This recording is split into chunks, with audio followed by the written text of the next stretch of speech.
Whatever might and undoubtedly would be said, it hadn't been an impulsive decision. Her Royal Highness Camilla de Cordina was not an impulsive woman. She was, however, a desperate one.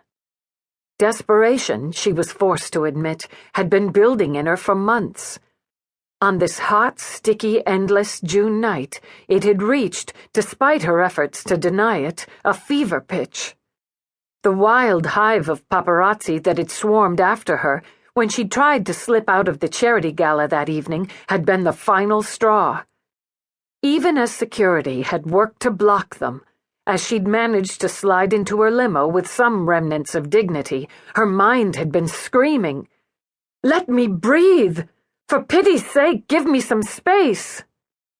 Now, 2 hours later, temper, excitement, nerves, and frustration continued to swirl around her as she paced the floor of the sumptuous suite high over Washington, D.C. Less than 3 hours to the south was the farm where she'd spent part of her childhood. Several thousand miles east across the ocean was the tiny country where she'd spent the other part. Her life had been divided between those two worlds. Though she loved both equally, she wondered if she would ever find her own place in either. It was time, past time, she found it somewhere. To do that, she had to find herself first. And how could she do that when she was forever surrounded? Worse, she thought, when she was beginning to feel continually hounded. Perhaps if she hadn't been the eldest of the 3 young women of the new generation of Cordinian princesses, and for the past few years the most accessible due to her American father and time spent in the States, it would have been different. But she was, so it wasn't. Just now, it seemed her entire existence was bound up in politics, protocol, and press. Requests, demands, appointments, obligations. She'd completed her duty as co-chair for the Aid to Children with Disabilities benefit, a task she'd shared with her mother. She believed in what she was doing, knew the duty was required, important. But did the price have to be so high?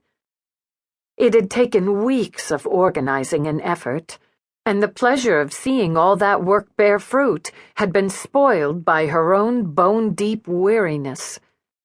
How they crowded her, she thought. All those cameras, all those faces.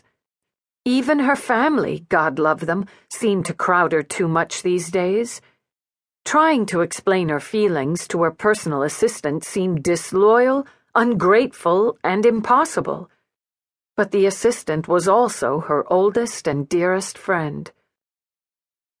"I'm sick of seeing my face on the cover of magazines, of reading about my supposed romances inside them. Marian, I'm just so tired of having other people define me.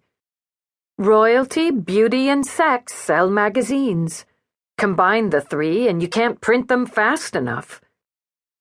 Marian Breen was a practical woman, and her tone reflected that. As she'd known Camilla since childhood, it also reflected more amusement than respect. "I know tonight was horrid, and I don't blame you for being shaken by it. If we find out who leaked your exit route, it's done. What does it matter who?